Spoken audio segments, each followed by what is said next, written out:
there's Stacey. Oh, good timing. Good timing. Oh my goodness. Okay.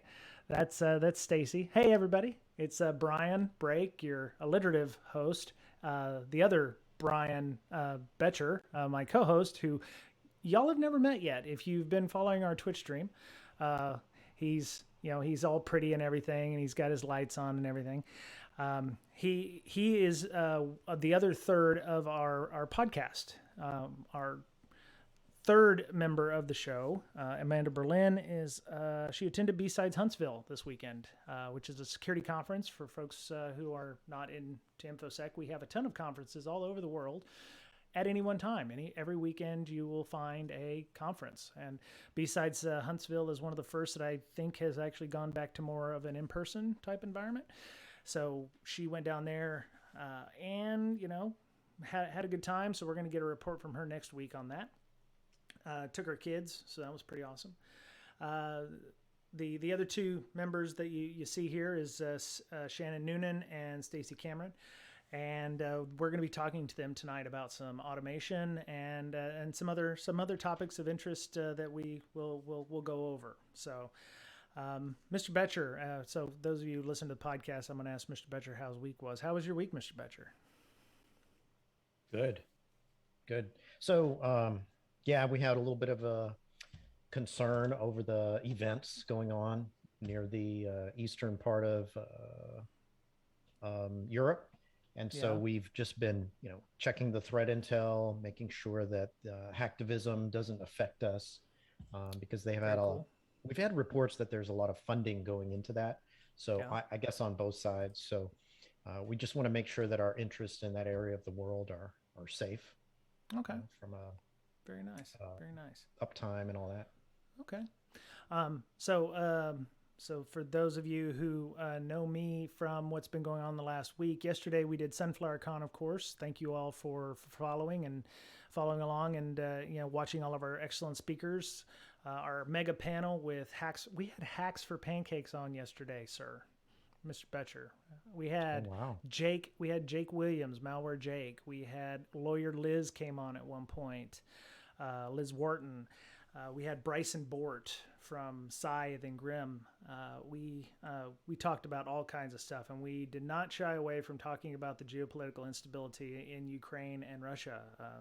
Bryson, Mr. Bort, has family, and he's from, he has descendants or he's a descendant from Ukrainian people.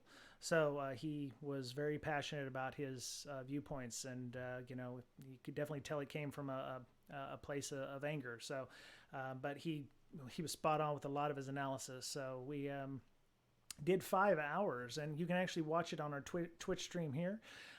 It's thankfully labeled, 5th of March Sunflower Con.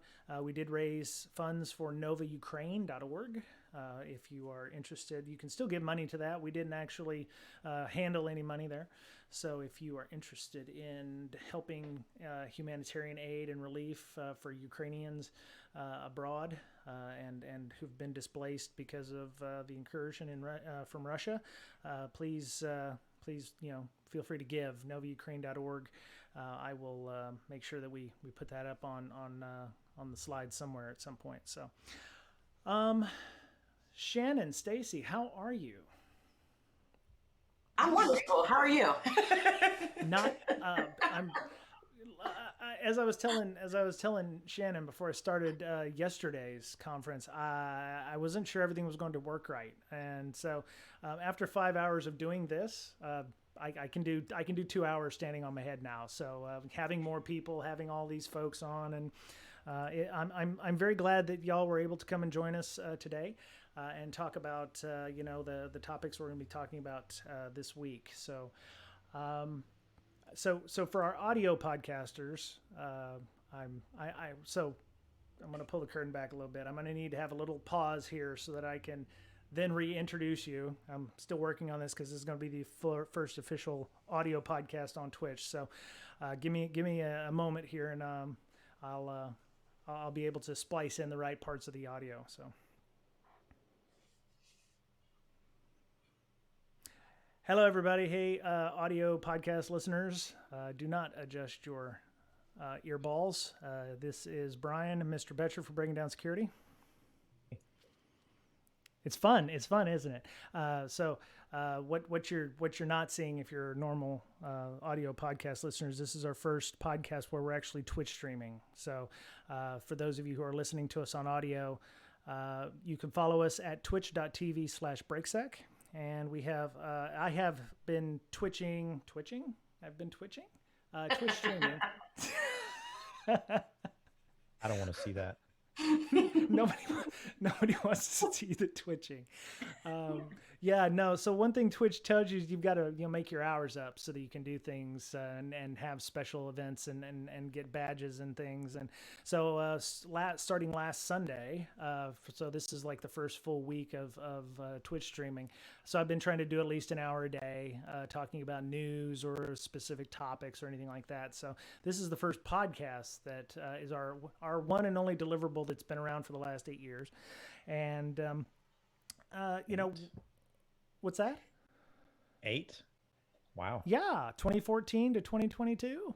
Wait, I don't math good. Wait. No, you got to count your zero. You've got to count your zero. So you got to start at zero. So 2014, 2015, 2016, 2017, 2018, 2019, 2020, 2021, ninth year. Okay. 9 years. We're in our 9th year. So Been worse than yeah. Anyway, so I've introduced our 2 guests this week to the Twitch stream, so I'm going to reintroduce them again. I'm going to work on the workflow on how we're going to do all this, but I'd like to welcome Stacey Cameron and Shannon Noonan to the show. Well, thank you for welcoming us here. We're glad you invited us and glad to be here. Very cool. Yeah, seriously, it's it was I didn't know exactly how I was going to go through all of this, so it's a bit of a new experience. So how do we? I'll start with Stacey. So can you tell us a little bit about yourself and what got you in working for your consultancy that you're at, and how you got into information security and what you're doing?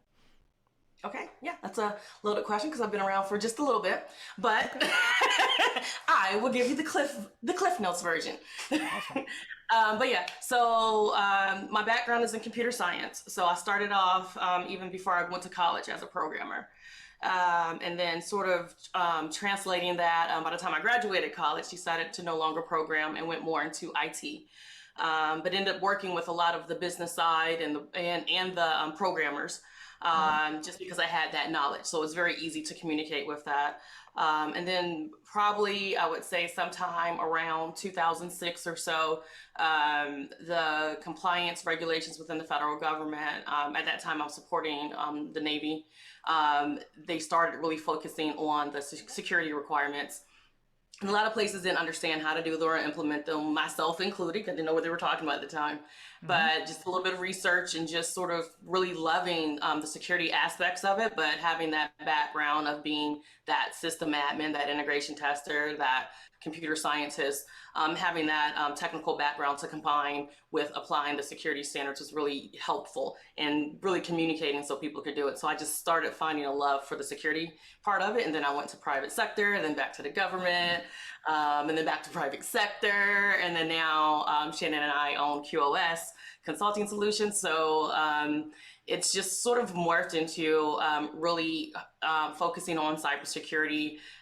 We've been here through the transition of, you all remember back in the late 90s or what have you, when there weren't that many policies and laws against certain cyber activities. But now that there's a lot more improvement around that. And then really people hammering down on compliance regulations. So some of the regulations we support are implemented by laws. And those laws, the laws are issued, but there's really, usually when they come out, you get a few years to comply. And then eventually the fines start kicking in. So when the fines start kicking in, that's when the people start caring.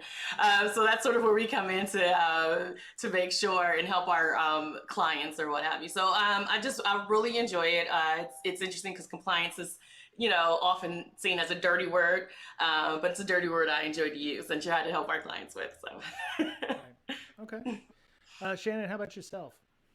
I am from the other end of the spectrum. I didn't even know how to turn a computer on at one point. I came from an accounting background where in 2005, I was wrapping up school with my undergrad and master's degree, and Enron had blown up the world, and we are now driving into the Sarbanes-Oxley world. So I was basically Right. trained to come out of college and audit and work on Sarbanes-Oxley. So that's where I started in the world. Okay. Eventually rolled into what they call internal audit, and slowly but surely, people said, "Oh, she's smart, and she knows how to turn the power button on a computer. Let's go introduce her to mainframes," which was a horrifying experience. Yep. And then I got introduced to the Unix box. So we just kept going down the rabbit hole of being introduced more and more technical aspects of the business versus just the operational side. And slowly but surely, I became a compliance security personnel. I also ran, and this is how I met Stacey. I ran a compliance department at a cybersecurity company. So for quite some time, we were the best of friends. And on my maternity leave, Stacey decided to call me and say, "I really want to start a company." And I just said, "All right, let's do this. Let's do it. I'm in." One of the best decisions she ever made by including me to be her partner. Absolutely. So, but just love what we do. Like Stacey said, where compliance is a dirty word, but we prove to people it's not about compliance. It's actually a revenue generating tool. It's all about getting your organization secure, and it helps drive business if you have a secure environment and you can prove it. So we're there to show the other end of it, not just to force people to get things done because the laws tell you to do it. So how, and we make it fun. Very cool. Okay. So I forget if in the email it said you might have some slides. Did we have no slides? Okay, good. That's fine. That's fine. We did some sharing during the conference, so it looked okay. For those of you who are listening to the audio podcast, this is like the second time that we've actually had real people on the Zoom. So we're gonna get better at this. If you're watching the stream, thank you for your patience. So.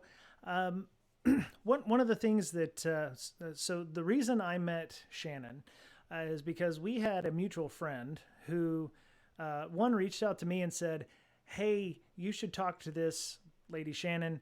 She might help you with your problem." And I replied to him. I was like, "What problem do I have?" And he's like, "Oh, about that thing." And I was like, "What thing? You're gonna have to help, bro." And he's like, "No, you know the thing." And I was like, okay. So I got on a call with Shannon. I said, "Hey, he said you could help me with the thing," and she said, I don't know what he's talking about." And I'm like, "Oh my God. Okay. We had a 30-minute meeting and we didn't even, scheduled, and we didn't even know what we were talking about." So, but the great thing was, what came out of that is kind of what we're going to be discussing here, which is talking about automation, and finding ways that it can be done smartly.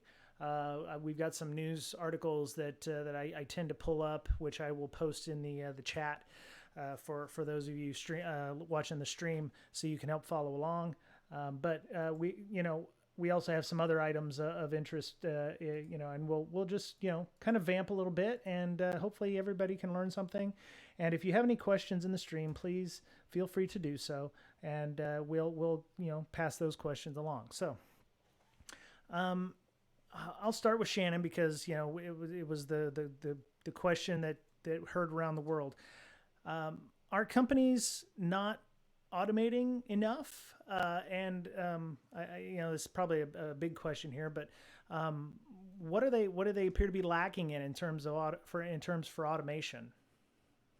So that's a loaded question, quite a bit, depending on the organization, right? I find that larger organizations that have been around for quite some time are less likely to automate, and they have the most money to do it. And it's because they get set in their ways, they get into a routine, and it's hard to change those routines. It's hard to change upper management's opinion. They want to see something a certain way, and they don't know how to see it a different way, right? You need probably a change in staff to get the changes. Startups, a lot of times, because they are on lean teams, they have to find the most effective and efficient way to get things done. They don't have the time to worry about manual processes or any type of manual procedures, right? Because they may have one person on the security team and two people on the IT team, and they have a multi-million-dollar business to support, which, as we all know, is not sufficient in any means in this world. So how do they do it? They figure out how to automate. They figure out how to streamline. And then as they're going down these roads of compliance, they have to know how to do these things, or they become a sinking ship that just gets more and more requirements and they don't know how to handle it. So are organizations automating? Not as effective as they should be.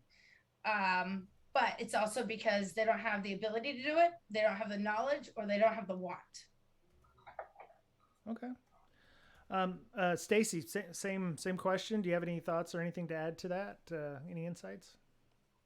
I mean, yeah. So, are they automating? Some they are.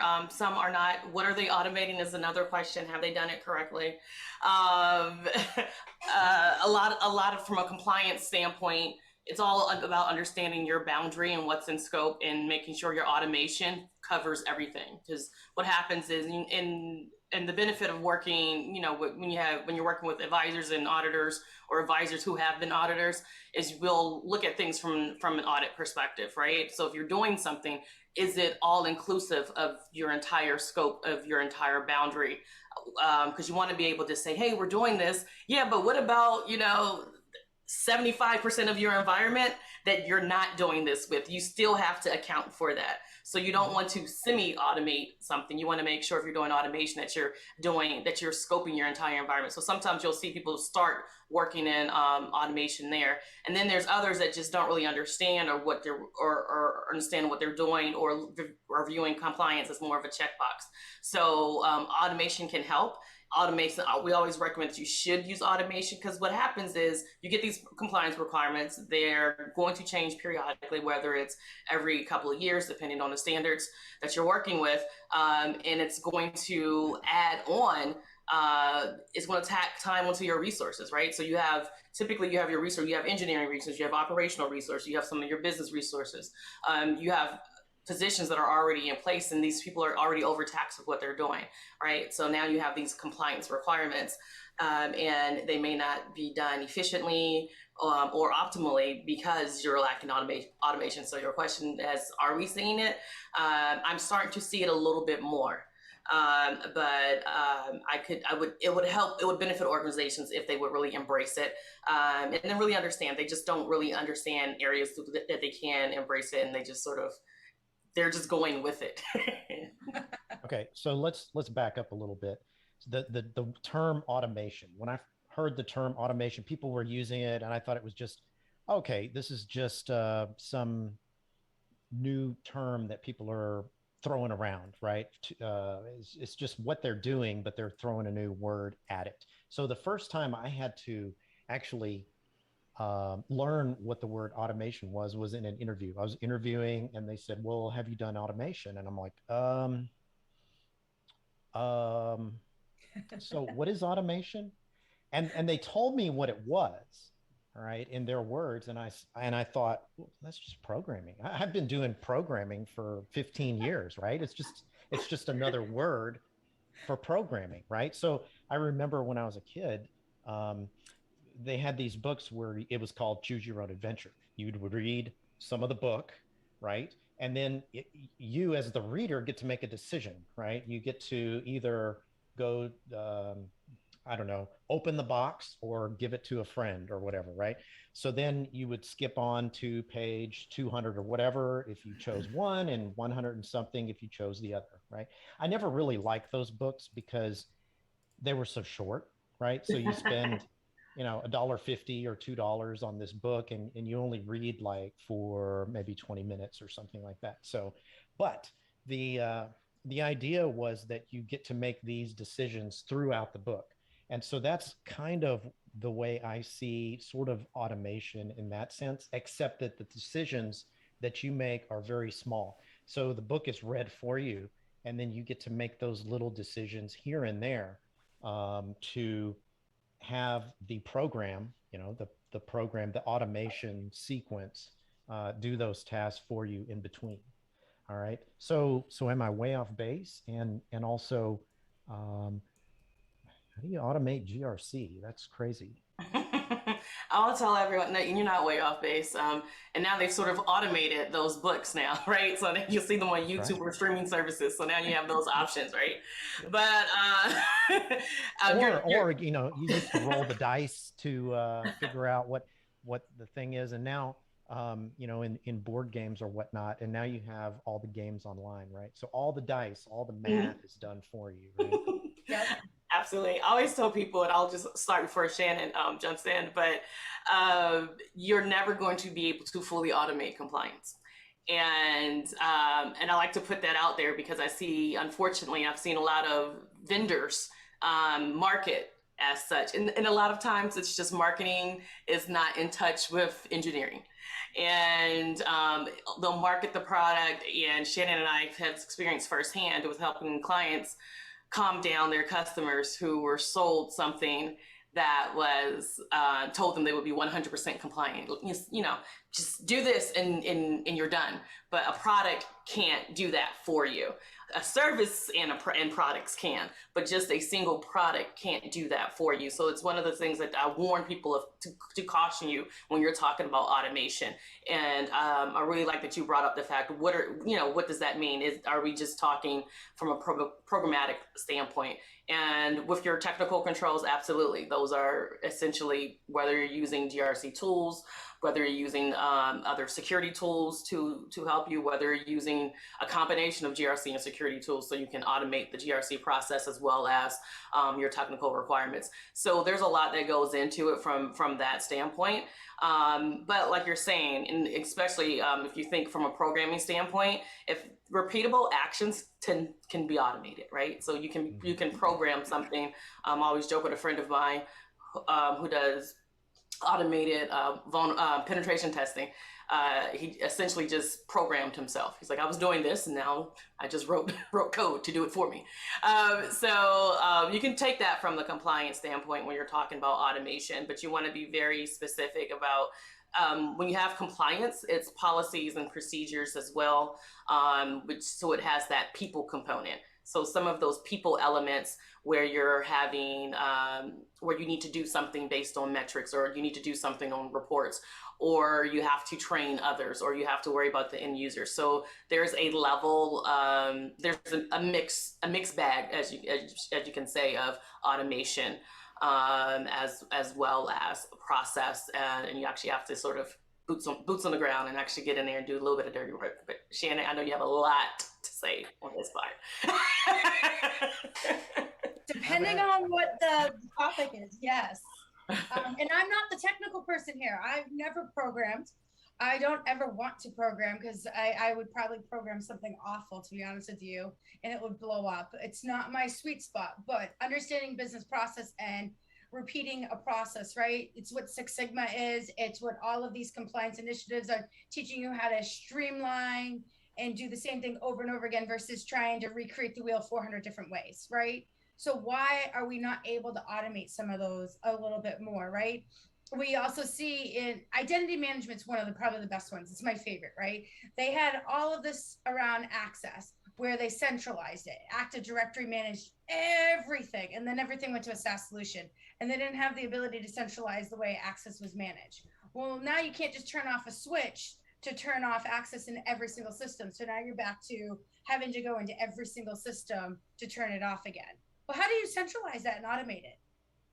Why are we not figuring out that solution? And there are some solutions out there that do it, but it's expensive, or they don't know how to configure it, or because it's all different systems, no one wants to create that interface or pay for an interface tool that centralizes it and be able to turn it off. So it doesn't mean it's not possible. It may be more complicated.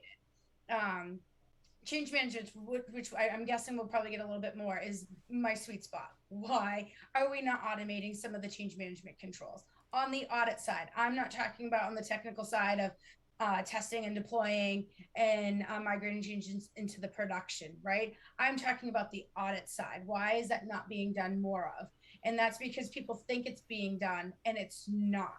They think that some of these tools that are out there, and not saying that they're not there, like a Jira and ServiceNow are automating it, and it's not. It's a glorified checklist and getting yourself out of an email and putting it into a system to observe it and have the evidence formulated. So what is the next stages for that? And that's one of my big pieces of why can we not do this? And I asked the question because I'm sitting here watching it and putting manual processes in place every single day in large organizations. So we're talking about automating all the things. Is there a sweet spot to where it's like, yes, you do this enough that you should automate it, or you're doing this once a year? Is automation really necessary? Because the one thing I'm thinking about is if you do this once a year, maybe things have changed in that year where, your automation may break, or is there a sweet spot like, weekly report? Yes, I could definitely see something like that where you're, constantly, updating the dashboard or whatever. But if it's like, is there a good sweet spot here in terms of, when you should automate something versus, it's going to take us 10 hours and it's a manual process, but, it's not worth automating, or, I have to do this 8 times a week or something like that. I mean, is there a sweet spot there where you say, hey, this should be automated, or, hey, you probably could get a pass? And Stacey, you know the control better than I do on the PCI front, but there are alerts that are required on the PCI side. And I'm going to ask you to jump in here, Stacey, that why are we not automating them? It's required daily, every single day. And you will be shocked at how many people do it manually. And I think you know which one I'm talking about. I always forget that control, which required every single day for PCI. Audit log reviews for your security logs. Yeah. Okay. So, but yeah, Brian, so one of the things, I guess what you mentioned as far as that sweet spot, yeah, so there are things that happen annually, and security is not just, making sure you're secure, making sure you're compliant, but when you're looking at compliance, when you're looking at security, you want to take it in financial impact, return on investments as well. So are you going to spend an exorbitant amount of money on a solution for something that only happens once a year? I would advise you not to. I'm pretty sure your CFO would probably tell you no as well. Unless there's I guess there's an outlier for a good use case, right? So, but it's all about, it comes down to the ROI. But yeah, so is there that sweet spot? One of the things, and I don't see that often, is I've seen some organizations actually track that pretty much what their resource load for personnel as well, not just for technologies. So once that gets to that sweet spot, they come up with their own number of saying, okay, we have this percentage of our resources that are pretty much overutilized at maybe 110, 120 percent or whatever their threshold is. When you start looking at that, then you need to start really looking at your process improvements and really optimize what's going on. Sometimes you can take it from, there's different methods of doing it from a business standpoint. But if you really want to look at it, it's all about your resources, right? Do your resources know how to do it? One, right? So do you have that intellectual capability, depending on what's required to do that? That's the thing that we run into often is it's audit time and you thought you were doing something, you've been doing it incorrect just because you didn't know, of pure ignorance. And it's unfortunate. So those types of things you want to look at. And of course you want to look at if there's just not enough people or time in a day to do certain things, you want to leverage automation. And then it also makes your employees happy. So if you want to, increase employee morale, help get a machine to not put them out of a job, but help them with their job.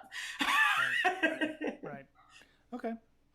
All right. So we had a few articles. One of the things that I had mentioned before we actually started, broadcasting was I had done a story this week about SOC analysts, and the whole idea, being that 70%, and I'll have to go find the article, but they said 70% of SOC analysts, and this is not necessarily a compliance thing, but it's more of an operational thing. But 70% of them are burnt out and are looking to move elsewhere. And they cited the main reason was that there were too many things that were manual and not automated, and they weren't embracing automation, and they were looking for another job. And I had to question. I questioned it during the stream. I was like, they are going to another company potentially, and they think it's going to be better there. They're y'all wow, y'all are like twins or something with your heads shaking. But they assume that they're going to go to this other place and it's going to be better and it's going to be all automated and they're going to have these things. But the other thing they cited was having to go to meetings, writing reports based on not incidents but like alerts or what have you. Mr. Betcher, I'll come to you in a second with the reports and things. But one of the things I mentioned there was SOC analysts need to find ways to automate these things, because every time that they're not, every time they're manually generating a report or they have to go to a meeting, the bad guys don't have to go to those meetings or those reports. So, Mr. Betcher, you come from an incident response world. You do a lot of monitoring and stuff. What kind of level of automation does your organization have, or are you still doing things manually you wish you could automate? Well, there's no shortage of things that you could automate, right? It just depends on how much time and effort you spend on them. Um, so I think for the last, I don't know, has it been 9 years since we've been doing this podcast? I said Um, 8, but yeah, it could be 9. it's around 9, something like that. So 1200. we've been teaching this from the very beginning, is that, you need to find how to make your job very easy, right? So that it's very hard at first, but you get it down to a process, and automation could be that process, right? Right. Programmatically do your job, fire yourself, all right, so that you can move up to higher level things. What will take a figure out a way so that somebody like a new hire right out of high school or college could do your job, the job you did 6 months ago, right? That it took almost a genius to figure out, right? And automate your job, fire your former self, and move up. So that's where automation comes in. That's where programming comes in. My very first job, I built a lot of programs to automate some of the tasks that I did, like database takeovers. It wasn't fully automatic, but it presented you with the things that it took 10, 15 minutes to do in just seconds. And then you would make the decision, click the button, choose your own adventure, right? Do I Right. fail over or do I not? Is it safe? Maybe I have to wait 10 seconds. And so, yeah, that um, automation, the stuff that we did 15 years ago, Right. um, the thing that I would want to say to someone who wants to quit their job because it's monotonous, you need to figure out how to not make your job monotonous, how to contribute to the team, Mm-hmm. to the company, and to yourself, to automate those tasks, right? Learn how to Yep. program in Yep. Python. And if you already know how, figure out how to automate some of the tasks with that programming knowledge that you have, Right. right? And make your job a lot easier. I Yep. remember there was this one, I heard a story about this one programmer who um, he was doing an amazing job doing the work of maybe 50 different developers. Turns out he had hired some developers to do his job. It was, I don't know if it was illegal, but it was against company policy to do that. But he found cheaper labor in another country, Mm. and he would kind of manage their work and call it his own work. Well, it kind of was his own work. He was just managing a team outside the company to do his job, right? And so they had to fire him. But I think if it was okay to do that, maybe he could have talked to his management and said, "Hey, this is what I want to do. I think I can help out the company by outsourcing some of this easier programming stuff to people who are, we can pay less than my salary and distribute that work and get a lot more done." And then I would kind of manage the overall project. Right. So it's that type of pseudo automation that you should be looking for, things to make your time on the job more effective. And then, you know, do the job that's one step above you, right? Yeah. Start doing that job. And that way you'd be in line for a promotion. It would be a no-brainer. Why should I promote you to this other job? Well, because I'm already doing it. Right. Right. Yep. Yeah. Yeah. That's those are. Yeah. I mean, that I actually posted the link to the guy outsourcing his own job to China and surfs the web. That was back in 2013. That's an NPR article. I Googled work with the best of them. So, Stacey, we yesterday during Sunflower Con, one of the talks that we had was by a person by the name, he goes by the Twitter handle of Human Decoded, and he was building an OSINT tool in Python because he wanted to be able to scrape a site, in this case archive.org, to find all of the tweets in his own account that had been deleted by himself. So it allowed him to compare what was in archive.org versus his own timeline to see what happened. If he had done that manually, it would have taken him, a magnitude of amount of time. So, you mentioned earlier you had friends who are doing pen testing. They automated the job. It's the monotony that they're getting rid of, and it gives them greater output because they're spending 2 weeks, on a pen test or something. So all these tools they have is just really automating processes. So security people, I would say us security people in aggregate, but pen testers and people who have to invent tooling are doing so because they see a need to either help people who are dealing with those things getting around the monotony, and it makes their job more efficient. I think automation breeds efficiency. So, and once you do that, then you have other things to do. But when you're automating things like PCI or SOX, is it mainly just report generation, or are we talking like database queries? I mean, what kind of things in terms of that can we hope to look at in an organization to automate? Is it just all report generation, or is there actually real legit things that you can do, security checks for PCI, et cetera? What kind of things do you suggest a company do? Yeah, there's a lot of it's a combination. So when you look at your security requirements from a compliance standpoint, you can have technical requirements, operational requirements, management requirements. That's typically how it boils down to. So your management requirements are going to be a lot of reporting. Your operational requirements are going to be a combination of reporting and maybe even some technical controls from an operations standpoint, patching or what have you. So I'm going to actually be give you some specifics on that as far as automation. So certain areas of automation, and sometimes I look at it from a security domain standpoint as well. You're going to automate. You can automate your user access reviews.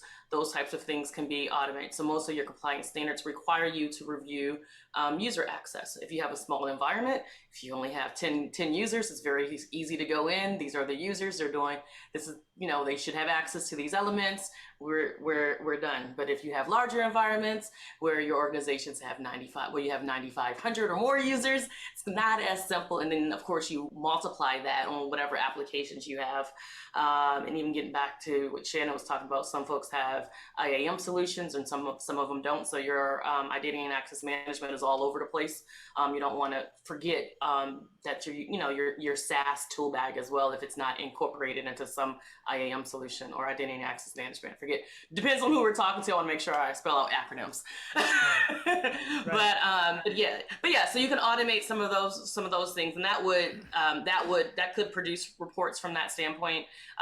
There are certain things like when you have from PCI, you'll have file integrity monitoring. So they'll leverage tools that do it. Tripwire does a few other tools do it. You can even as Brian was saying, I guess are you both Brian?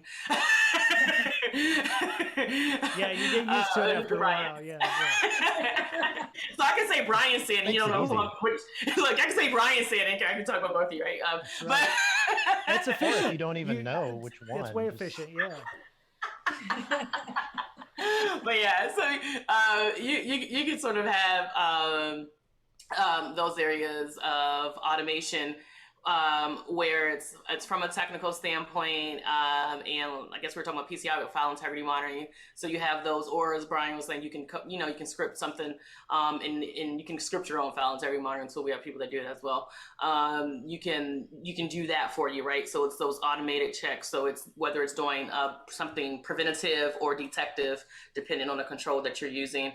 You want to make sure that if it's preventing it, if the control is telling you to prevent something, that you prevent it. If it's telling you to detect an alert, then you detect an alert.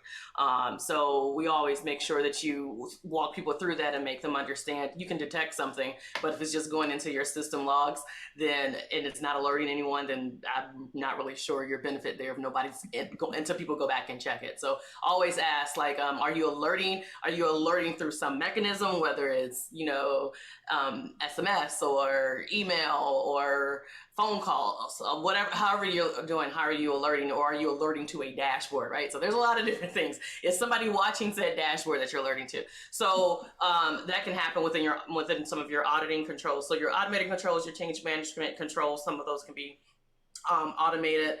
If you do like some of your underlining controls, like if you do your role-based access or attribute-based access type of controls, those, when you start putting those in, then you can sort of automate that requirement on least privilege principle and separation of duties. So it gets into that as well. So I'm a chatty person, but I know Shannon has lots to say on this one too. And we're not gonna talk to you all night, but that's all right. Well, go ahead, Shannon. Yeah, go ahead, Shannon. What thoughts do you have there, especially on the IAM side? Oh, the IAMs. I have all day long. I have a client right now that they have 27 applications that are in scope for their Sarbanes-Oxley. We have to do a user access review for every single one of them. Every single one of them. Not all of them are centralized by, say, like a tool like Okta. They are SaaS solutions. They're on-prem solutions. So not everything's controlled by Active Directory or as such, right? So it is a nightmare. We have to pull a list from every single system, and then we have to review and make sure no one's on there that shouldn't be, and then verify that everyone has the appropriate access. What's the biggest nightmare for us is not finishing the reviews, but the auditors and trying to explain to them what we did for the review. Because every time it's manual, we have to prove to them that we have all of the details and everything was complete and we didn't miss something. And we have to evidence every single step. Whereas if there was a way to automate it using a tool, a script gets complicated with auditors because sometimes they don't really understand the script unless they know how to write them themselves. Right. But for the most part, it gets complicated. So if you have a tool or something that's able to turn things on and off or help you do a review because it's pulling all the information in and somewhere streamlining and automating it, it's a little bit easier. Because at the end of the day, I have to get the auditors to get us to pass. If they don't understand it, they don't pass you. And so, which means hours upon hours upon hours of reviewing it. And when you have 27 systems in scope, think of this, every one of those systems is an hour review for user access review. Every one of them. That's okay. So what kind of a lot of time. What kind of tools do auditors trust that, this report got spit out by tool X and it says it's good. All right, you passed. So some auditors trust tools that they're familiar with. And then other ones, you spend time during that audit period explaining to them how the tool works, because it's to the benefit of everyone involved. So they want to make sure that they can understand, and I've seen this firsthand working with auditors, is we'll come in and they want to see sources, inputs, where information's coming in, if there's any type of policy configurations or what have you, to see if the checks align with the regulation. And once they understand that, and then they'll see the output. Sometimes they may just do like a spot check in other areas just to do their due diligence. For instance, audits such as PCI, your PCI auditor, their certification is online if they mess that one up. So it's not just like, oh, you signed off on it as an organization. It's no, you are liable, and your entire company is liable because your company went through the process to say that they did the correct due diligence. So those types of things may align with a little bit more scrutiny. But so what types of tools do they trust? If you Google something and it pops up, they've probably seen it before, so they may trust those. They're going to trust when they're doing searches through or queries in Jira. They're going to trust that, and they're going to ask you how Jira is going to work, just because they've seen that often. You have some of the tools that come out with that they're automating your identity and access management, your reviews, but they're going to make sure. A lot of tools, they have to be properly configured anyway. So part of that audit is verifying that configuration. So I've done those things as an advisor. Unfortunately, you'll have I've had clients work with they'll have managed services and working with their managed service providers, but their tools weren't properly configured, so they weren't getting the service that was needed. And it was unfortunately their managed service provider didn't come back and tell them we're not getting the information. They just had an easy job because they weren't getting any alerts. So how many times do you hear that? All the time. You make sure an absolute nightmare. An absolute nightmare. If you go in and you see that it's not configured properly, and you just sit there and you're like, oh, this is going to be rough. Can we just turn the screen off now before we keep going? Like, if it's my favorite is when someone says something is single sign-on. And before I even go into the meeting, I go to the team, I go, is this real single sign-on or is it fake? And everyone goes, what do you mean?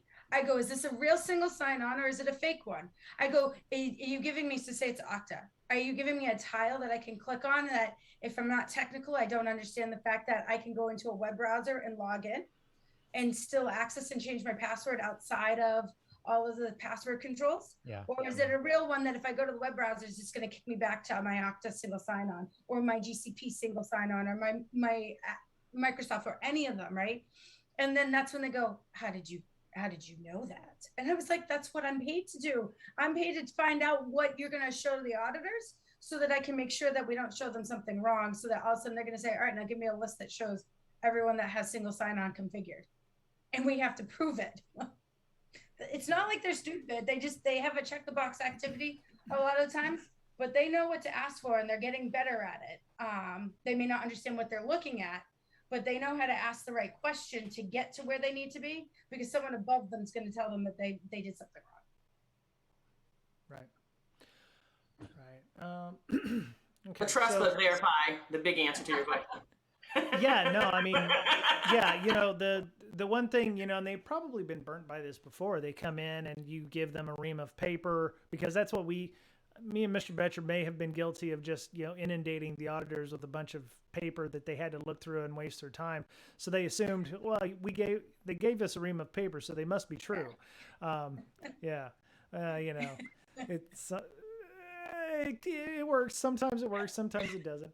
But yeah, so I think in terms of automation, the difficulty is it's going to take time to get the automation in place. And if you tell your management, hey, we need to do this, and they're going to be like, well, you have 15 other things you need to do. Why do you want to do this one thing? And I think the problem that some of us have, especially maybe not senior personnel who don't necessarily understand it, is how to frame it in such a way to show cost savings over time. If we can get this, if we can audit 500 boxes with this script, that's not me spending 2 weeks auditing every individual box. And I think if we could frame it in that way, we could potentially get more automation, or maybe you could show that it is actually cheaper for you to hire a contractor or somebody on short term to come in and make the automation for you, or to write the scripts for you. Has that ever been a suggestion that you've given clients or anything like that? Yes. I come from the accounting background, right? I've always dealt with dollars and cents. You got to know your buyer. Who is your buyer and what do they need to know? Half the time your buyers are your CIOs, your CISOs, or the CFO, and they want to see costs go down and more revenue, right? So what do you have to do? Well, if time is money, I've been on calls, which all of us have, right? This call right here alone, we're probably about $1,000 call right here, just for an hour of our time, right? So if you look at it from that perspective, I'm going to put right, I'm going to put 20 people on a call for 30 minutes to get them to review something and explain it over and over and over again, because it's not automated, it's manual, whatever it is. Well, how much money did that call just cost? That's one Right. thing. But it's not going to be one call. It's going to probably be 5 because the auditors didn't understand it the first time because it's the first time they saw it, or they have a new audit team. So expect it to be repeated that time, mid-year, end of year. If it's like Sarbanes-Oxley, it's all year long. You have to prove it. PCI, it's a point in time. HIPAA, it's point in time. SOC 1, SOC 2, it's all year long. So you have your auditors asking all the time the same questions over and over again. Well, I'm not explaining it once. I'm explaining it 5 different times. That's how much money that's walking out the door. So if you can explain that, and that's hard because a lot of people don't understand that concept of how much does it cost for my meeting to run, because they're not seeing the dollars and cents. They're just seeing the bodies in a meeting. All those Right. soft costs. Yep. Yep. And that's just one way. Then it's all the extra hours outside of that to get that manual job done that nobody's talking about. Right? They don't show up on a balance sheet, so it's like almost hypothetical, right? Yeah. Well, and as you said it, Brian, some of these people in a SOC team, right? Why not automate some of this?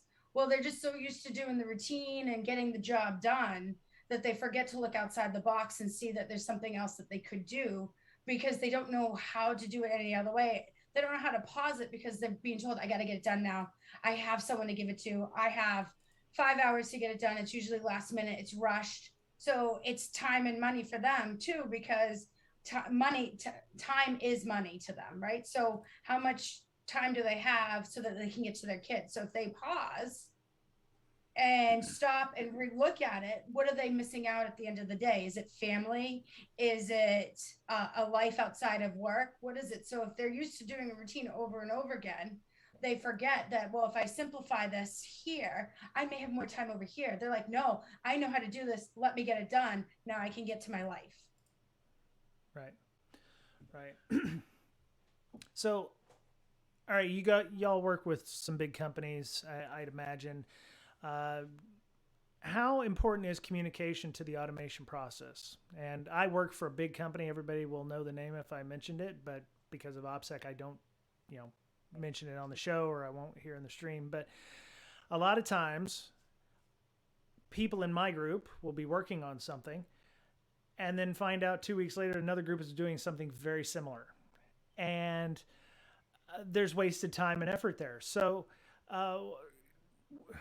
it's part of change management, ideally, because you're wanting to introduce a new process, or you want to automating a specific process. But how important is communicating to people who might benefit from this, so that way we're not duplicating effort, and making sure that what works on our side will also work on their side, or to keep from having stovepipe solutions that only work maybe in a certain way. Do you want me to go first, Stacey? Go ahead. You can go ahead. I'll jump in later. This is my favorite topic ever, especially when I'm literally in an organization right now. Finance is doing it one way, legal's doing it another way, and security is doing it another way, and they all have to get to the same goal, and none of them are communicating. So then they hire a consultant. Say the security IT group will hire a consultant because they have to get it done. They need to get their environment sorted out. Legal gets mad because they weren't included, but legal doesn't understand what IT needs to get done because they don't understand the technical piece. And then finance, who's to the internal audit component, is upset because no one told them that IT was doing this. Well, why didn't you all talk before you brought the consultant in? Or why didn't it get communicated? A lot of times it's people don't understand what the other teams need to get done, and they don't know how to communicate across the lines. So IT speaks one language, legal speaks another language, and finance speaks another language. And none of them know how to communicate the same language. And that may seem really weird, but it's true. Finance talks dollars and cents, legal talks laws, and IT talks technical terms. How do you get them all to speak the same language? Well, they all have Oh, I'm sorry. Go ahead, Stacey. Oh, no, go ahead. You're right on it. Go ahead. I'll jump in. No, later. it's like they all have the same goal, right? So they should be able to focus on that. I mean, and maybe they would work on the legal side first, and then it's like, well, the next iteration, and we talked about this yesterday. Pastry Death was talking with me about this. scripts and automation can be an iterative process. So what works, we solve the legal problem, then we solve the IT problem, then we solve the security problem or what have you. It just seems like you have to know what the goal is or why we're automating that, right? Mm-hmm. Go ahead, Stacey. Yeah, so there, what I see is it happens when, especially as Shannon was speaking, when you have those different departments doing similar functions and all using different tools or what have you, doing it a different way. A lot of those stem from not having enterprise processes in place. You'll have, especially like you mentioned, change management. There's a lot of different ways that people do that. The ways that I've seen them done the best is when they really have all those individuals there, right? The right people there. Maybe they're not all making the decision makers, but at least they have the right people part of the process. So they have that finance and legal and engineering and operational resources. So they all have a chance to review those changes. There's also, for instance, things that you can do from an enterprise when you're looking at like enterprise architecture and what have you, when you have those types of programs in place. A lot of times you put it through all the way through purchasing or your acquisitions because if they're, if this is how you buy, I always ask people, how can I buy stuff, right? If in your organization, what do I need to do? Do I have to get a purchase order? Do I have to go through acquisitions? Do I have a limit on a credit card that I don't have to go through to bypass any of that? So you get a lot of, so when you're trying to really figure that out, always let's follow the money, right? So that's sort of that catch-all entry point. So then, and not too many people think of it, especially when you're looking at a lot of the regulations that we work with outside of like the financial side, they don't really bring in purchasing. But it's key in certain of those areas when you have all of that within your organizations. I've worked places before at a large government organization where they knew this was an issue and they knew they had all these tools. So they created a working group just, I'll give an example, for mobile applications. So anyone in that entire organization who wanted to get a mobile application had to go through that working group and it consisted of a lot of security folks on in that working group, small working group, but any mobile application before it could be purchased had to go there for a review. And there was the 80-20 rule. If there's something we already have that's doing 80% of what you need, then we'll work when you're using that and work when using feature requests. So it saves organizations money and time, because a lot of times, a lot of these tools that you're working with, especially if you're a large enough organization, the vendors are working with you on feature requests. And you can sort of incorporate that within your process. But yeah, so I mean, it gets very and it's funny, right? So when they bring, like Shannon, when you bring that third party in and we come in and we're sitting there and I'm like, and it's because we've had a conversation with this person, that person, and that person. And sometimes you're dealing with internal politics within certain companies. Right.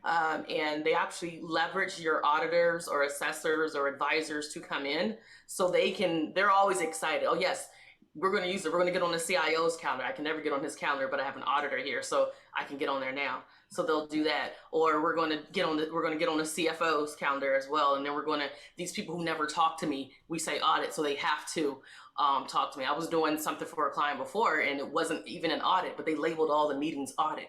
And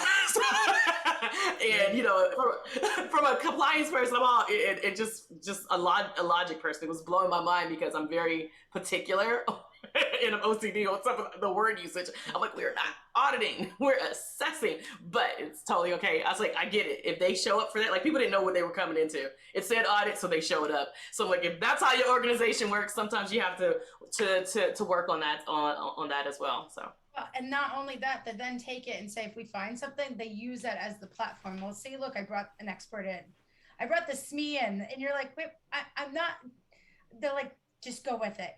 And they told me to do this, this, and this. And you have to be very careful as you're coming in and making sure that you're not just letting them use you to get their voice out, that they're actually using what you told them to get through the door and not just trying to make their own opinions work. So it's an interesting perspective on how to get through some of these where they take advantage of the assessor and the auditor to get their voice heard. Nice. Okay. So I actually posted up another link called kissflow.com, and they talked about preparing your automated business processes. And one of the first things, and I'll put it in our show notes here. For those of you on the audio podcast, I will put all these links in the show notes as well. So the first thing they asked about, and that was one of the things I asked about, was identifying the process owner and keeping the goal or the why in mind.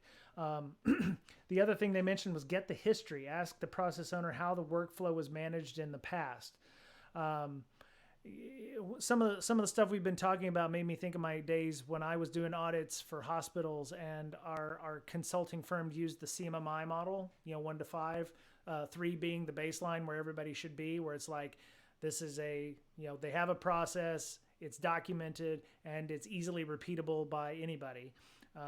Hospitals rarely made it to level 3. It was usually around a 1 or a 2, 2 being, we have a process, but it's ad hoc. It's not documented. Documentation was like level 3, but, the get the history, remember the goal of the automation. Why are you trying to save time, money, tracking items better, reducing paper forms, taking work off of somebody's plate? Don't try to do all of these, just focus on primary goal or what have you.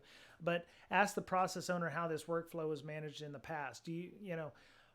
Let's say I reach out to a process owner and he's like, I don't want to automate this process because, one, it's going to make me less important, or they're going to feel like they don't have any idea what this is going to do to their job if they believe that this is the one thing they do. Do you ever get any resistance? Because some of the stuff I learned in ADCAR for change management was the resistance factor, where people are going to be hesitant to make these changes and automate this. So this is going to generate a lot of resistance if you're making a lot of changes to people's workflows. How do you manage that? No, I thought you were going to. Yeah, so there. Okay, I'll start and I'll let you come in. But so managing the politics is fun, right? It's the part of consulting that not all consultants get, and that's sort of when you start separating your consultants out from your some of your folks that are just specifically focused on engineering, or your analytical folks.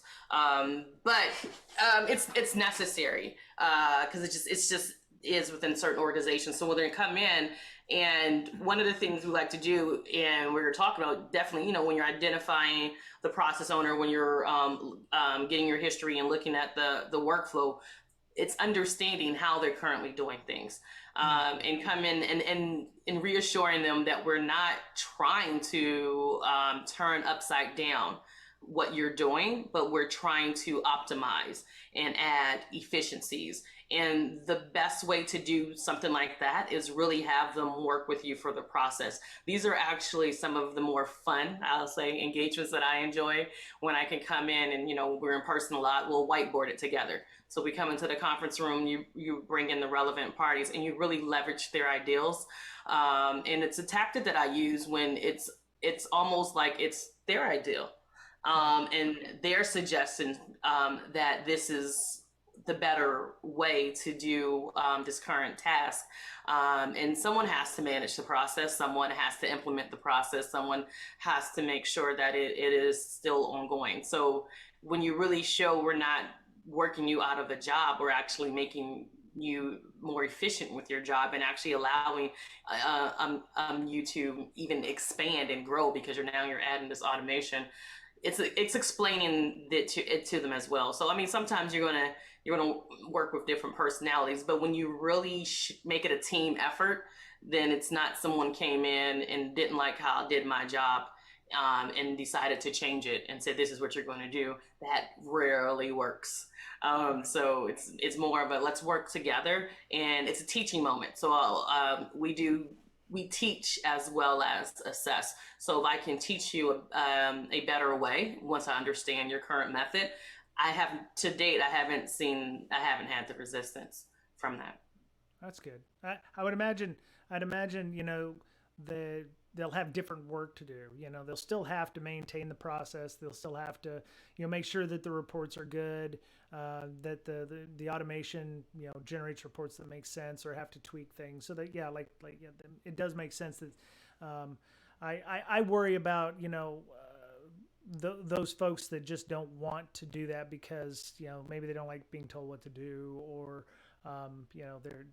I've had issues with that in the past where people have actually resisted making their jobs easier, or changing what their job was, because they're comfortable in that mold, or that shoe, if you will. So, and those are the times when you actually end up going to the next level, right?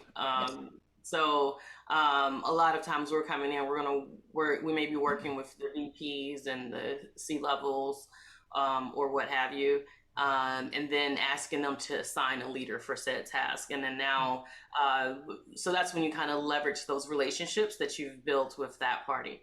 And it happens often. So when I work with certain individuals, and they're like, I can do this, but I'm not going to do it until my manager says this is what we're going to do. So it's great working with them to understand what can be done, and then leveraging those executive meetings to say, hey, you have this talent in-house. They're just waiting for direction. And showing it and explaining to them where they're losing money, where they can do more efficiencies. Sometimes it comes in where when you're still leveraging that maturity model, or benchmarking with other industry standards, or even other companies within that same marketplace, and they can understand what people are doing and where they end up. So you leverage that executive level to help you with that enforcement, and that's that in those relationships, and getting that way they're like, okay, well, if management says I can do this, then okay. And then you have that piece of, hey, you helped develop this, you have helped set your own course. So it's not like someone came in and just told you to do something you didn't want to do. Right. So okay. Yep. So let's get real. Where have you seen this done well? You don't have to name names, but did they use a tool, right? Did they buy an expensive piece of software and it paid off for them? How much investment did they make? I'm going to need some examples here. I've seen it done well. There's certain areas, let's say some places in the hoteling industry, I've seen certain things done well with leveraging tools. Leveraging some of these processes, and the time when it works the best is if you have somebody that is you have that continuous monitoring effort. So you have someone that's monitoring these controls, or whether it's automated or what have you, to make sure that what you put in place is still being done. When it doesn't work is if you just do it once and then come back and check on it the next year and realize you only have that one chance. So where I see it work, yeah. So I've seen it work not as well. I've seen it work semi well. Everyone has a chance to do it. I've seen things work the best in organizations where they had like when they actually commit the resources to compliance and security. That's where it works well. Not places I go in and there's no compliance department, because I've done that as well. So that's usually when we never end up leaving too. Good for business. So you're saying that they actually need an engineer on staff in the compliance, maybe in the compliance department, or maybe not dedicated, but dedicate hours to keeping this automation flowing, right? Yes and no on that. You need the right partnerships. So I worked, and actually with Stacey, we worked with an organization that we were able to work with teams, and we partnered with them properly, that they were able to do certain tasks. They understood the reason why it needed to get done. They understood the purpose behind it, and they understood that it was going to make their lives better. So they worked with us. If you don't have the right partnerships, then yes, I could see an engineering need to be on your team. But if you have the right partnerships with the teams, and you can help, you can be a priority. Because think of it, if you don't own it, right? And this is where we all see this in security. You have these teams, the CISOs, that are telling all these teams to do these things. And then they're like, well, why aren't you getting it done? Like, I don't own the people to get it done. So how am I supposed to implement something if I don't have the team to get it done? I have to rely on you to do the work. So really, you own it. but their priority list is not the CISO's priority list. Their priority list is whatever their boss is telling them to do. And if it never gets involved or in tune to what needs to get done, you're never going to get done. So you need to make sure your buyers or upper management, just Stacey was saying, someone is making you a priority and partnering with you to get something done. Otherwise, you need the teams to get the work done yourself. Communication. So that's that communication across all departments, whether they're assigned to the team or just assigned as a resource to communicate with, to make sure that you really understand what's going on. So you have that communication, you have that executive leadership and executive support. And then you have somebody that is actually designated and assigned as those process owners. I literally went somewhere, and I'm not even going to say where I was, but there was someone who didn't own a very large security part of their of what they did, and I found that interesting that there was no owner at the time. They have one now, but those types of things get lost if there's no one wanting to be responsible for it. They'll get lost. So Right. you don't necessarily have to have them on the team, but you definitely need to talk to them. Yep. Is there a guide or a cheat sheet or something? Like I'm in, I deal a lot with Windows logging, and there's actually something online called the Windows logging cheat sheet, right? So is there a compliance automation cheat sheet? Is there a change management automation cheat sheet out there? Like, I don't know where to get started. Yeah, a lot of times, especially if you're thinking from a compliance standpoint and you have that particular regulation, you can find a lot of checklists, I would say, that at least will get you started. So it almost gives you an initial assessment, so you can look at with your automation in mind, though. No, that's not going to have automation in mind. So I have not seen something that has automation in mind. I've seen it separate. Right. So if you're talking about change management, there's going to be a whole bunch of things to talk about automation there. If you're talking about IAM solutions, there's going to be automation there. If you're talking about things like SIM or centralized event management type things, there's going to be automation there. I have not seen one collaborative list or comprehensive list that says this is automating everything. And that also gets back to is everyone has a favorite tool. So you're going to have one compliance team say that they like all these tools, and you're going to have one engineering team that say they like all these tools. So it's very difficult to get that one list because everyone uses a different tool, scanner. I see it from an MSSP standpoint or managed service providers. They'll give you a one-stop shop.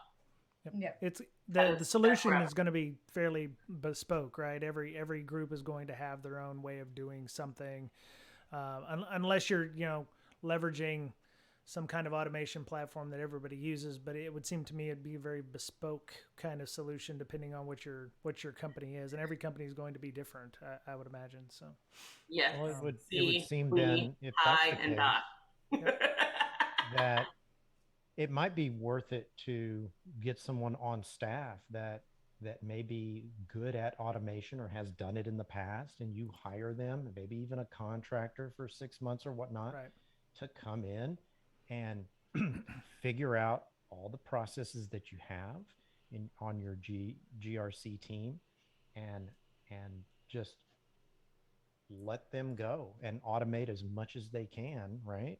And let them do what they do.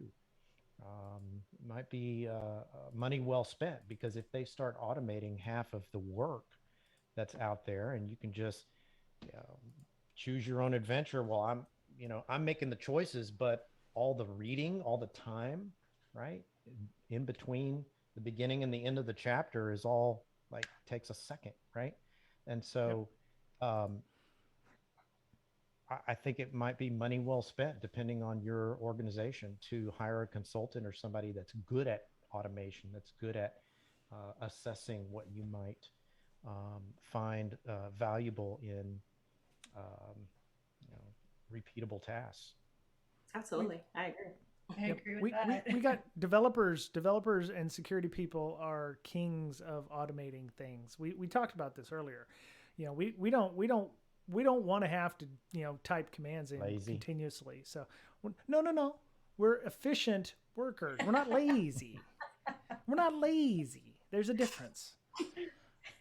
Yeah. Simplify. So They simplify. They make it we're easy. simplifiers. Yes. They have So an easy red button. that's right. So we had a comment from Pastry Death in our chat about the contact stuff. He said when I was in corporate training, we had a concept called hourglass. All the people on the ground had a single point of contact, and that point of contact relayed the information to the proper managers and vice versa. That single point of contact held the knowledge and therefore could make decisions about the whole picture instead of getting redundant issues. And Pastry also said, I feel like automation is also something that needs its own group of maintainers. I hear a lot of horror stories about technical debt, juniors getting put on legacy code that they don't understand what is going on. Automation needs to be updated. It's just like code, right? So, we can't, if it gets stale or, maybe it needs to be updated, some of these things like Python scripts will use dependencies that go, out of date, or, if you're using a script in Python 2 and it needed to be migrated to Python 3, your automation is going to suffer if you can't, migrate that, and you're going to have to create something from scratch. So, good call outs there, Pastry. It's also important from a management perspective to realize it's not always okay to give somebody more tasks than that just because they've simplified their job. That's correct. But Shannon and Stacey, you mentioned having somebody who could be a point of contact for those things. I see it a lot in my organization and other organizations in the past where we end up with the "and" title. So I'm a lead developer and I'm also doing collateral duties. And so I'm working 40, 50 hours a week as the developer over here. And now I have to do another 10 to 15 hours. Is that a culture thing? So if we have somebody who's dedicated to updating these things, it's a rhetorical question. They should be doing this, but do you ever make recommendations like, hey, look, you can't be having this person working 50 hours and also trying to do this. This is a legitimate job that needs to have a JD connected to it. It needs to have a dedicated asset. Have you ever gone in and said, hey, you've got too much to do to have automation being a secondary task? Yeah, I've done that directly to I usually say it to their face, right? I've looked one that's going at your face. I said, "You are a risk to your organization." I was on a risk assessment, so I'm like, "FYI, you're going in the report as a risk." Yep. And he was okay with it. Like I didn't want to shock him with it. I didn't want to deliver a report, but I'm like, "You're going in there as a risk because you're a single point of failure." He was a senior level, and your job is to go out, find these technologies, get all this automation in place. But you're coming in every day and you're sitting here and looking at audit logs. I'm like, you should have people that do that. And you have people here that can. So, but it was the beauty of that is coming back in the next year, it was fixed, right? There was a new personnel was hired. His duties were shifted to focus on, he was a CISO, to focus on his CISO task a lot more. And I saw, I love when I go someplace and they've made changes in a year. I just want to hug people, pre-pandemic time.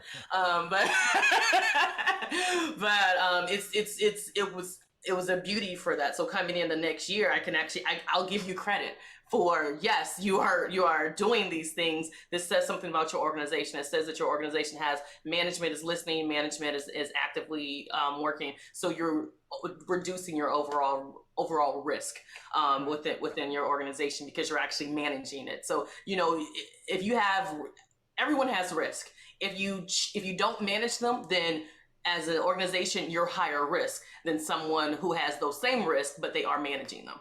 So when you look at the big picture, you're going to see they're going to look better in a risk perspective because they're actually managing these risks. So those are the types of things. And so yes, you need to look at these things. You need to do them. And we see it work. We see it fail. And we usually try to learn from all those experiences and help our clients out. We're just here to help.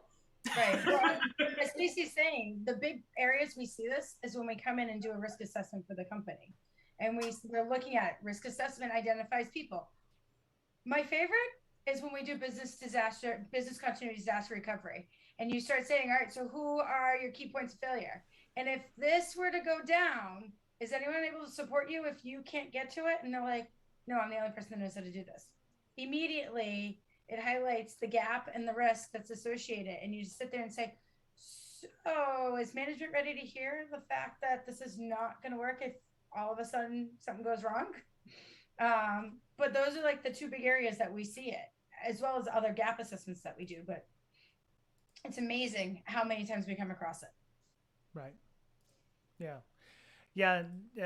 There are far too many single points of failure in organizations, and it kind of creeps up on you over time. You don't realize until you've had complete turnover in a department, and you're like, well, he's been here 2 years. He's the or she's been here the longest, so she knows how to do all this stuff, and who else does? Well, nobody really. And how long has it been since we updated the automation documentation, or how regular process documentation? Well, we haven't. So that's probably a compliance finding, like bumping the versions on your policies and procedures and everything is a regular thing that you have to do. But so the tools may be different depending on every company, but is there any good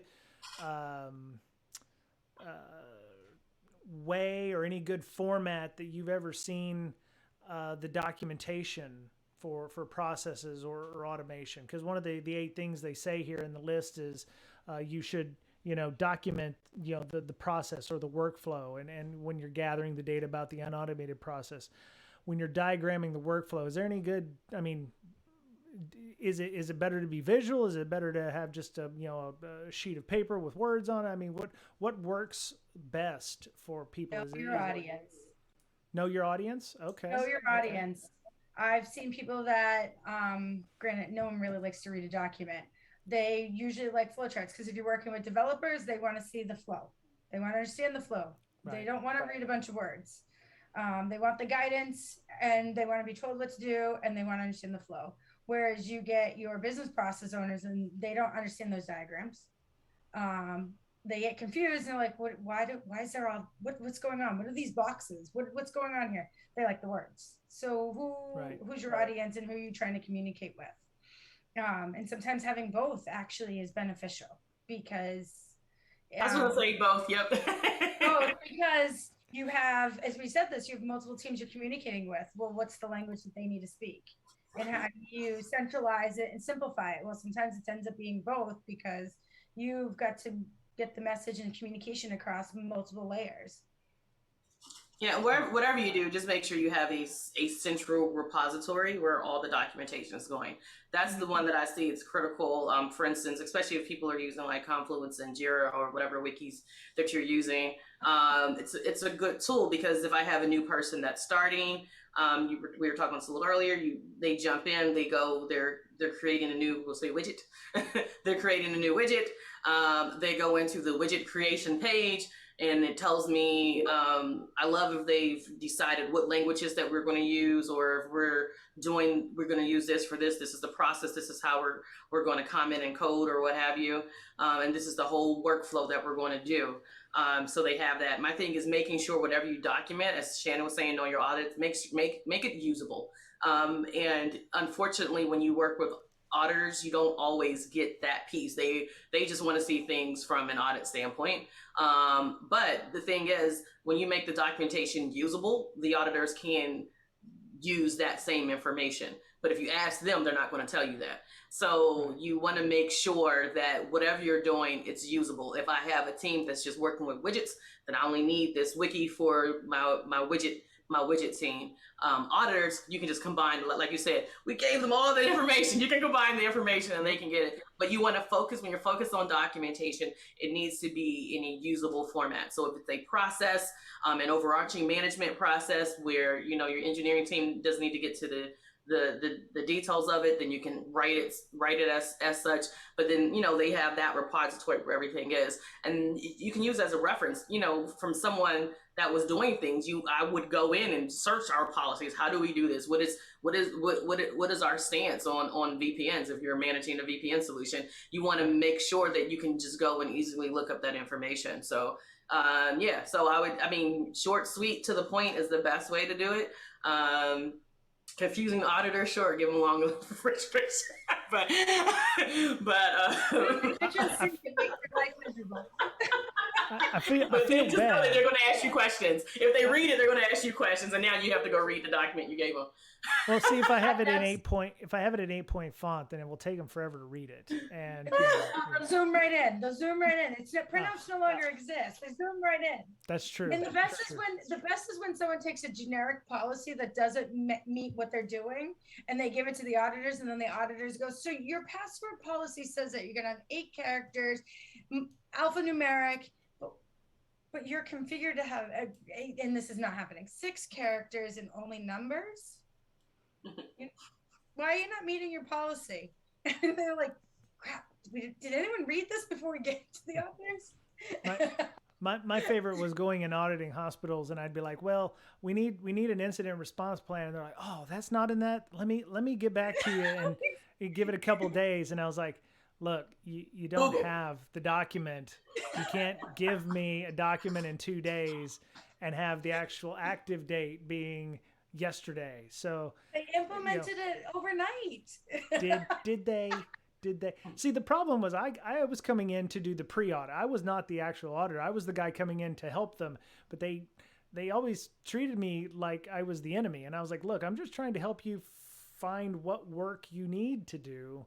So if you don't have an IR policy, just tell me. We'll mark it down as a thing to do. Don't try to, sandbag me for 2 days and then have something, like what Stacey said, really generic policy, or, like Shannon said, generic policy, with no real teeth in it, because you weren't enacting this. The policy is great. The process is great, but you actually haven't tested it. You haven't done anything with it. You don't know how it's going to screw up your system. So, yeah. And that goes back to that's a great point you just raised, is the fear of any form of an auditor or assessor coming into insight. We usually go in, we have to literally say, guys, we are part of your team. We will help you become successful. If you give us the information, if you hide it from us, we can't help you be successful and make sure you get through the door the right way. And it's amazing how many people fight that because they're so afraid that someone's going to say there's an issue and that they're going to have a repercussion down the pipeline.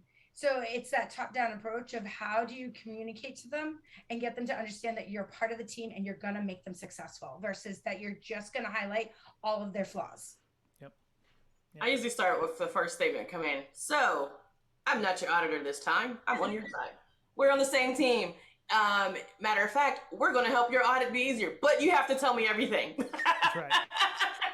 So we're on the same team. Yeah. Yes. So you got to come in and establish that trust first. And then this is what we're going to do. And usually, it's a really good response of we want to figure out, we want to air all our dirty laundry now before we get to the auditors. So I've gone places, especially you get someone they already know to say, yes, tells them everything. And there's a flood of information. And I'm just like, okay. Yep. But, and then in certain places, they're warming up, they're coming slowly but surely, but they're able to do. But I always tell them it's that, and then we have that shared enemy, which is the regulator, right? So I'm like, yeah, let's be mad at PCI together. Why are they making you do this? And we're gonna be mad. We're gonna be the same team. We're gonna blame them for everything. I wouldn't, I'm not telling you to do this, but the standard says so. We gotta, they're gonna come back. They're going to come back and ring you for this, so we better do this. They'll be our enemy. So one of the things I think Shannon asked me was, do we have leeway to discuss other issues or difficulties, in terms of compliance and change management?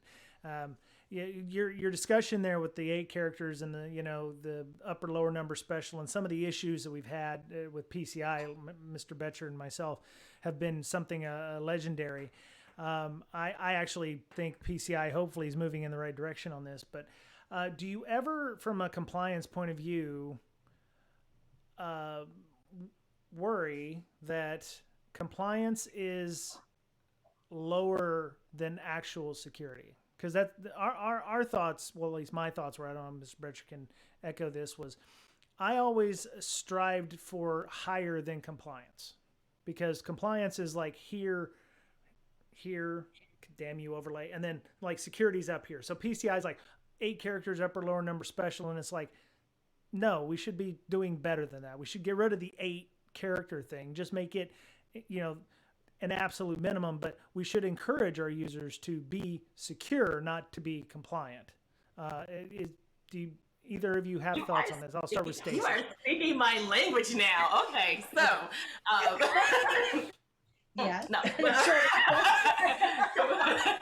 For those of you listening, we did a hair flip. All right. So I would do it, but my earbuds would fall into the ground. So compliance and security, I always tell people they are not the same thing. You can be compliant and not secure. You can be secure and not compliant. Compliance came for accountability purposes. People were just out here wild westing, doing whatever, not taking the right security precautions. So compliance decided to come in and say, let's give some parameters, right? But we want things that, you're going to hold people to this standard. In some cases, you're going to cut off services, or you're going to fine them. So they had to come up with something that's kind of doable while people can put these in.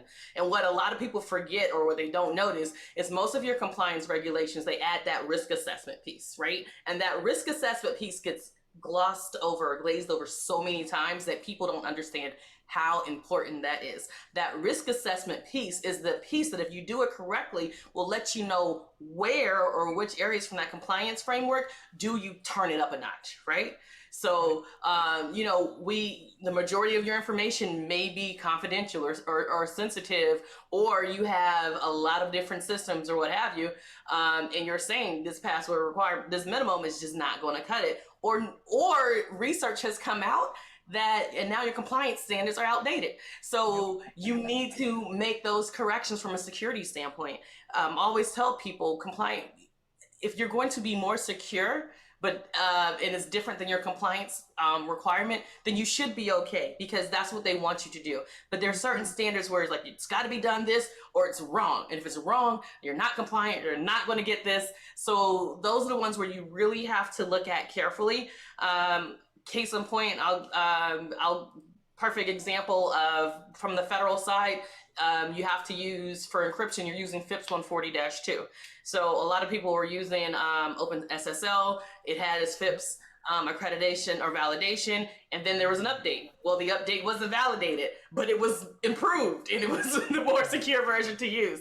So it was a matter of, federal entities recognizing, yes, this is more secure, so we're going to have to go through our process to accept it. But if you don't know that's a process, if you don't know that's there, then you're sitting there at an impasse talking about, I want to be secure, but I have to turn it down to be compliant. It just doesn't make any sense. So I'm totally with you on that. And I see PCI, like you're saying, PCI is improving with that, and some other regulations are, and they're really starting to understand those aspects of it in later controls. Right. Well, and also comes back to it. The compliance is a baseline. It's not meaning you're secure. It's the baseline to get people to be secure. Because, and I know, Stacey, you've run into this, is people want to just check the box. Let me just say it's done. And I'm not going to say anything else. I just need to pass this, and I just need a report so that I can get to the next day. And I don't want to do anything else. Well, then they're never going to be a secure environment then. They don't want it at that point.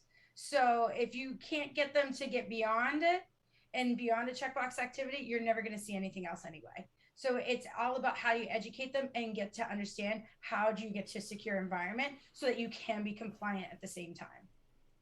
Right. That's interesting. Secure but not compliant.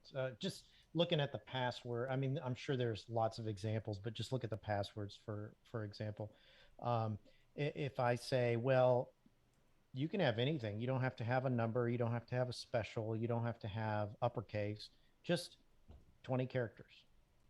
Mathematically, that may be better than a 10-character upper lower number special, right? So there are studies that support that. yeah. So I can see that secure but not compliant aspect. So is there any leeway in these compliance frameworks for the auditor to go, you know what, I did the math, so probability wise, you're better than the compliance framework, so I'm going to pass you on the password. So there's leeway there. A lot of times within the compliance frameworks, you still have to write something up as a compensating control if you're doing like PCI or an alternative implementation. And then you have sort of that, for instance, the funny thing is from a federal standpoint, you have your NIST your SP 800-53, and you have controls that contradict other NIST studies, and especially specifically passwords, right? So it's very interesting when you go someplace where they're like, okay, we're using this, but this also from this says I don't have to expire at this time, and I can use this length, and I don't have to use complexity. So those types of things. Two-factor authentication, you know. So right, so we have that. So then you look at that and you're like, okay, well, you're citing this study, you're doing this, and we'll just, because it's a compliance area, you have to write it up a certain way, whether it's a risk exception or a compensating control. So there is a process that you follow, that you do that. Also explaining it to the auditor. So not all auditors are built the same. So sometimes you have to really explain, and some of them will fight you tooth and nail. I mean, I had an example with a PCI. So I was a PCI QSA, and there was another, but I was, on team vendor. And then there was another QSA really asking the vendor to do things that just didn't make any sense. And they were putting so much on them, and you're talking about resources and level of effort and money that was outside of PCI compliance. But there's that area with when PCI, if the QSA won't sign off on it, then you're going to have a problem. So we had to have a meeting with just me and the other one, because nobody else wanted to meet with them. And so we met, and I was like, hey, start the meeting. I'm meeting with you because nobody wants to meet with you. I'm a straight shooter, right? So it's like, it's nothing personal, but let's have this conversation. And by the end of that, I think it was probably an hour-long conversation, and we ended up agreeing to, well, we didn't really agree to disagree. We just disagreed on the method, and probably like a day or two later, he quit the contract. So it worked out for the client, because now they were previously contractually obligated, but since the vendor wanted out of their contract, they were able to get another vendor that understood it a little better. So I don't like to do things like that, but I like to make sure that we have an understanding, and I can understand things from an auditor perspective, but I also understand it from a technical and security perspective as well. And that's when you really sort of gets under my skin, when they're focused on just what it says from a compliance standpoint, and you're ignoring security, because that is the nature of it. Yeah. So what's worse, the vendor or the company that's not following PCI requirements, or the PCI auditor who comes in who can't see past the PCI wording, and it has to be done my way or the highway, or it's a failure thing. Do you ever find somebody, and maybe you've run into this with other groups, maybe some of the big four folks, where they are unwilling to budge on exactly how to do something. You feel that the company has satisfied that requirement, but Big Four or whoever believes, no, it needs to be done this way. I've lost one fight. Really? Really? I've lost one fight. It wasn't a bad one, but it was. It ended up being a checkbox thing. I hate checkboxes. So I mean, it wasn't worth this. You look at it, it's not worth it. It wasn't like a huge money pit or anything like that. It was a checkbox thing where it's like, create a document that's not going to be used. And it goes back to when I do things, I want to make sure everyone's using things, that it's usable information, that you're not just doing things to do things. But I mean, in the end of it, you need to get through the audit. So they didn't want to budge on one document. So I gave them a document that was not relative to the boundary whatsoever. And I told them it's not relative to the boundary, and they were okay with it. And they're like, that's fine. We're just checking this box. And I was like, this is dumb, but okay. Well, I'm going to test it all the time. I literally have meetings every single day with auditors, and I go, why are you doing this? What is the reasoning? And they'll say, because my boss told me to do it. Right. And then you have to go back to educating them and say, this is why you don't need to do it. And here's all the reasons why this is accomplishing your goal. And a lot of times you're getting auditors, especially in like the big four, not dogging the big four because I came from that, but that you're getting someone right out of college that's being told to do X, Y, and Z, and they're following the prior year work papers versus evolving with technology, evolving with the industry, evolving with standards, and looking at it from a different perspective. So as these organizations change and improve themselves, they have to go back to a team and explain that improvement and explain why it's better. What did it do to improve? And then you have to reteach the auditors because they're not learning this all the time. Some are, right? When you get a good auditor, you get a great, you hold on to them for life. But that's also why Stacey and I are in the position we are. We went out on our own because we wanted to help organizations, because we were seeing this.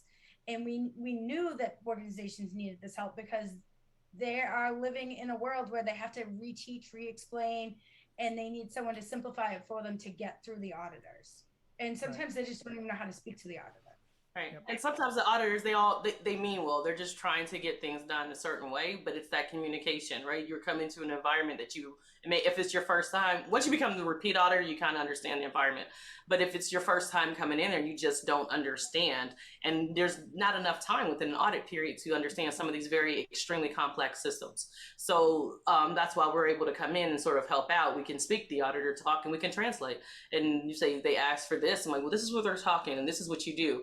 And we can translate both sides. And a lot of times it's very appreciative. We're not coming in there with a chance. We're going to fight with your auditors and we want to get you through the process. That's what we want to do. But we don't want you to be asked to do things that don't make sense. We don't want you to have to change, like you talked about, up in processes altogether, just to meet a standard when there's another alternative that may be more beneficial to the organization. But you have to understand the environment for that, and you have to understand the audit framework. So those types of things is we just, like I said, we're trying to come in and help.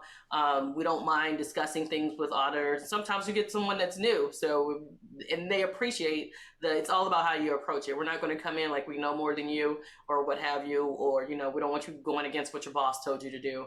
But we're going to ask the questions because that's what we owe our clients, is to ask the right questions. And if it's a meeting with your boss that we need to have, it's a meeting with your boss that we will have. So it's nothing new, right? We work with all levels. Healthy way to push back. Nice. Yes. Yep. Mr. Betcher, do you remember the time we were in our PCI audit and two people showed up and they were taking their laptops out of their brand new Dell cardboard boxes? Yeah, they were peeling the little plastic off of their screen, right? Like for the first day time. one, man, day one. And I was like, oh, that doesn't inspire confidence. And we weren't no small ass chops. Like, okay, this is going to be a breeze. Yeah, we were no small ass company. I mean, and they sent us, noobs, and we're like, oh, great, okay, and I get it. They got to start somewhere, but Jesus, not here, right? Yeah, I'm with you. Or at least do that in the car. Like, there's gonna be some bad. Put it in the bag. You see, it was two of them. You were gonna be the training and educators that day. Pretty much, trial by fire. Yeah, we were basically telling them, how to do things, and it was two of them, and both were brand new, and there was no team lead that was experienced or anything. So yeah. I've got a great story that you guys will appreciate, and I don't know if I've ever told you this, Stacey. So I was visiting my parents for dinner, and my dad just came in from work. He was an IT director at some large company, and he just looked at me and goes, "I hate your kind." And I go, "What did I do wrong this week?" Like, which kind? He goes, "Auditors, none of you know anything. You're all a bunch of idiots." And I was like, okay, what did I do wrong now in my life? He goes, "So let me tell you a story." And he goes, "I had these auditors ask for all of this documentation. And then I read their scripts, and all their scripts are wrong. So I rewrote their scripts for them so I could pull out the right information that they really needed. And then they lost all the information I gave, because this was like probably 15 years ago, and they were pumping everything on a CD or printing it out. And they lost the CDs. And he goes, "And you know what they did today? They sent me the intern in, and I lost it because they didn't have the ability to face me when they lost my information, and I had to teach them, and I had to rewrite all of it." The best part is, 10 years later, I went and worked with that team, and I realized when I walked in the room and I said, "Oh, it's all of you guys that my dad was talking about. And I didn't tell them, but I was like, oh, I go home, I go to dinner the next day, and I was like, so I met the team that you told me about 10 years ago. Yeah, they haven't changed. Yep. Yeah, pastry chef. He's the pastry. Sorry about if I'm using the right. I hope I'm using the right pronouns. It says, I bet they're all grizzled veterans now. Yeah, that was about, I would say, 7-8 years ago. So they've gone through probably several hundred of these engagements now. So they're probably old hat at this now. So, but everybody has to start somewhere. It was just unfortunate that they had to start with us. But actually, it's probably good they started with us because we didn't put up a huge fuss about them coming in. We were like, we did raise a question, but we didn't, I have heard people say, I would have sent them back. I would have sent them home. I would have sent them away and said, come back with legitimate people. So we didn't actually do that. I think we were actually quite kind to them. I remember us and Bobby was quite nice to them. So anyway, well, so we were able to persuade them to give us a good score or whatnot, right? So if you didn't have anyone experienced, they would be they wouldn't know what was the right answer and the wrong answer on a lot of things. So when you give them a document, they're like, oh, okay, I've never seen a document like this before. This looks pretty good, I guess, right? Yep. And it saved also us try rum cake for audits. I bring rum cake. There you go. I was about to say we didn't have to give them that extra suitcase full of money, and but I'm just kidding. I'm just kidding. That's why we had the disclaimer on the podcast. Yeah. Feed your auditors and don't let them leave the room. I've definitely done a few of those audits where we just did breakfast, lunch, and dinner in the room, and we just went from meeting to meeting. And by the end of the week, they're just like, okay, what? No more. I can't do any more information. I'm on overload. Stop. I go, well, we got 3 more meetings today. It's Friday. We can do this, right? Right. Yep. Yeah. I mean, yeah. It's a slog. I would imagine being, especially for one of the big 4. I mean, it is what it is. So, oh my goodness, we've managed to burn almost 2 hours. Well, I mean, I think we did about 10 minutes of welcome, but I mean, we're doing pretty good. So, we're very vendor agnostic here on the show. We don't. Yeah, it's about that time. Yeah, got to be getting. So we're vendor agnostic on the show. We don't, we do take sponsors, but Shannon, Stacey, you work for a consultancy that does something similar. I'd love for you to give your elevator pitch if before we go, about if somebody's looking for somebody to help with pre-audits or automation or what have you. Maybe you could tell people a little bit about what you do there. Me or you first? You, ma'am. It's my turn. So we are QoS Consulting Solutions, and we help organizations do many things around audits, compliance, security, everything from assessing your environment and helping you find the right tools or identify the tools that you currently have in place to improve upon. So it's not necessarily recreating the wheel, but looking at what you have in place and improving it, or helping you identify the right tool that's going to make your environment more efficient. So we take our experience, our exposure, and we try to improve upon that. So we do everything from gap assessments, risk assessments, security, design, architect. So you name it, we're there. Yeah, and we work with most of your regulations, anything that has an IT security component, because I always tell people compliance is broad. There's a compliance standard on peanut butter. So, while we don't know, we won't help you with that, but we can help you for anything that has an IT security component, which will fall within privacy sector as well. So you have your GDPR, your CCPAs, your ISO standards. You have FedRAMP, we have your DoD, RMF, we have HIPAA, we have Sarbanes-Oxley. So then you have SOC. So on the financial sector, so we can help you with those as well. And of course, PCI DSS. We partner with other companies. For instance, if it's something that requires a particular auditor designation like QSA, we partner with QSA companies when needed.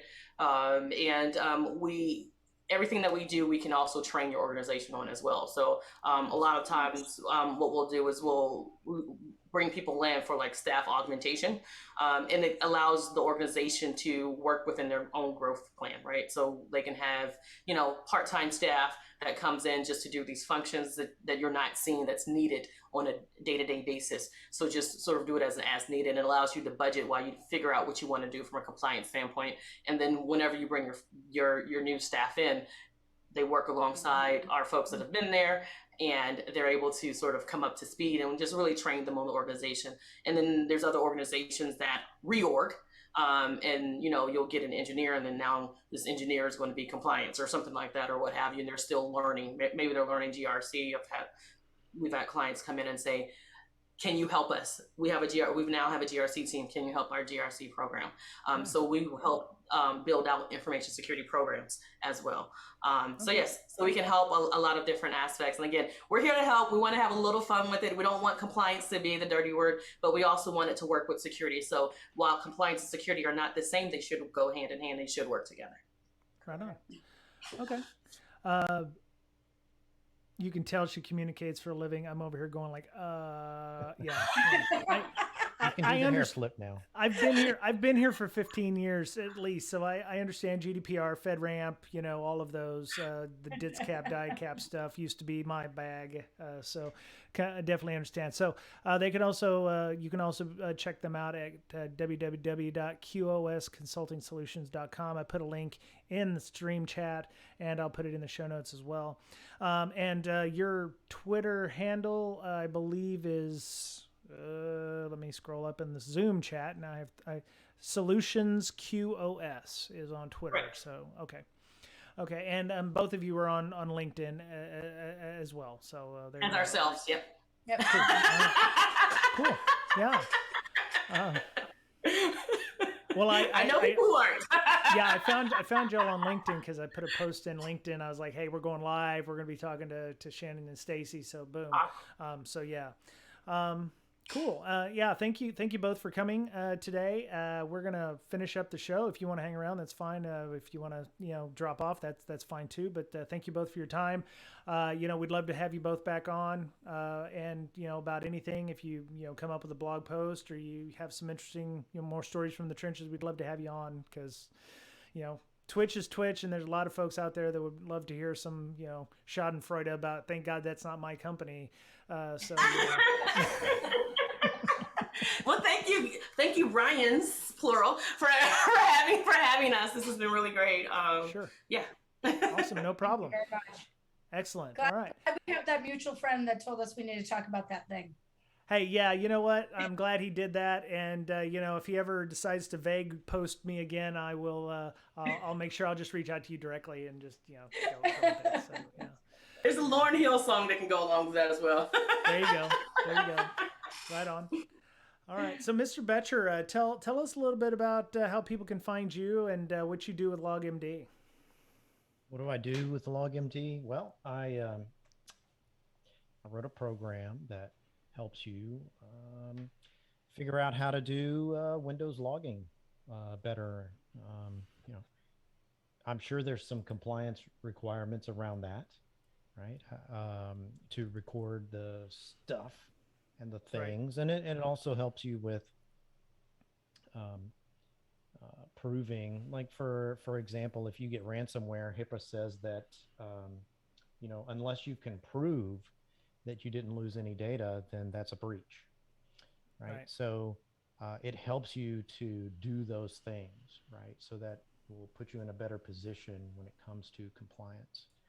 And so that's my tool, along with Michael Goff. And we are the purveyors of LogMD, and you can find it at log-md.com.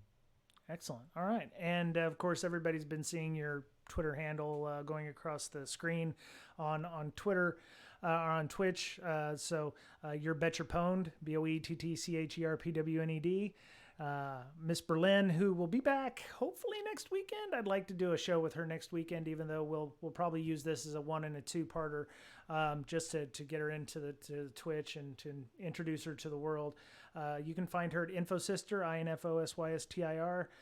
You can follow the podcast at BrakeSec, BRAKESEC, and I am on Twitter at Brian Brake, BRYANBRAKE. Just for everybody who's listening to the audio podcast, if you've come this far, thank you, because this is usually where everybody probably shuts off on the audio podcast, because we tend to, introduce ourselves or go out. The Twitch stream is going to be around for the foreseeable future, and we're going to do a lot of events on it. I have a mentee. His name is AJ. He is working as a paramedic EMT in the Chicago area and is looking to take his master's degree when he gets out in December of this year and pivot into infosec. And he has asked me, and I found him through the Black Girls Hack Slack, which is one of the organizations that our umbrella corporation, the InfoSec Education Foundation, has set up scholarships to help people get vouchers for Security Plus certifications and help to get to conferences so that everybody can be exposed to infosec. Everybody should be able to be exposed to infosec if they so choose. So AJ and myself are going to have some regular vignettes here on the Twitch.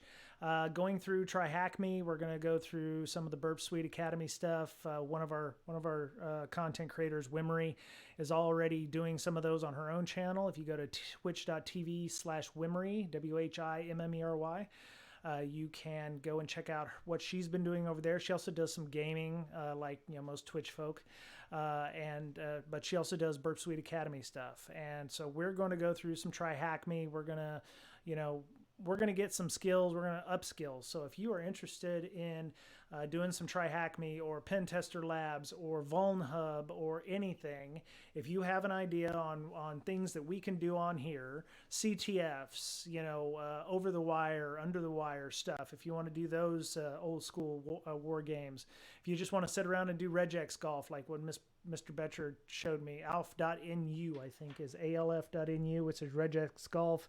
It's infuriating. I will tell you right now, it is awful. But you will learn how to do regexes pretty easily with that by the time you're done. So, but if you have ideas on what we can do and spend a couple hours every week doing it, my next month of March is going to be doing at least an hour a day of content, whether it be me reading the news and talking about various facets of things, or going through the attack, defend, and I think MITRE just came out with a new framework called Engage. So if you are interested in, discussing some of that, consider this to be an educational font of the place to be. If you're looking to upscale or you're just looking to hang out and talk about all things security, we would definitely love to do that. So tell your friends, because we want to grow the community and to make sure that everybody has the opportunity to get involved.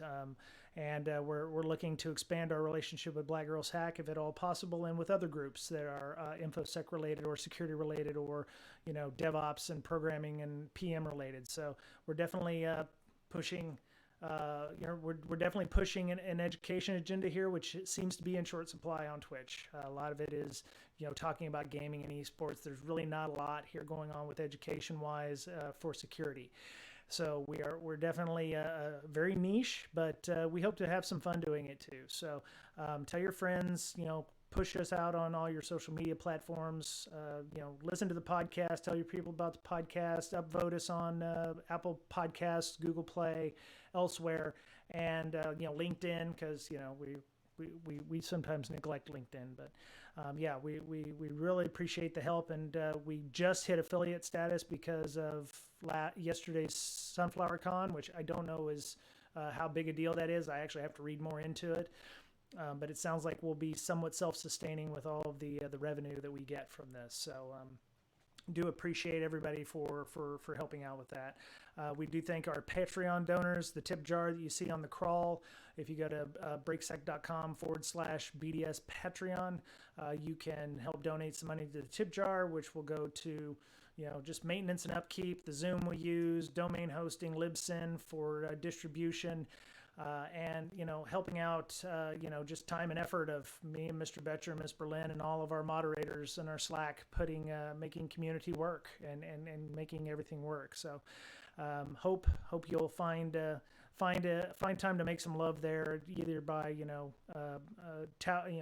educating and communicating us to your friends and colleagues, or, giving us a little something in the tip jar. So appreciate everybody for doing that. I think that's it for our show this week and our first official Twitch for the Breaking Down Security podcast.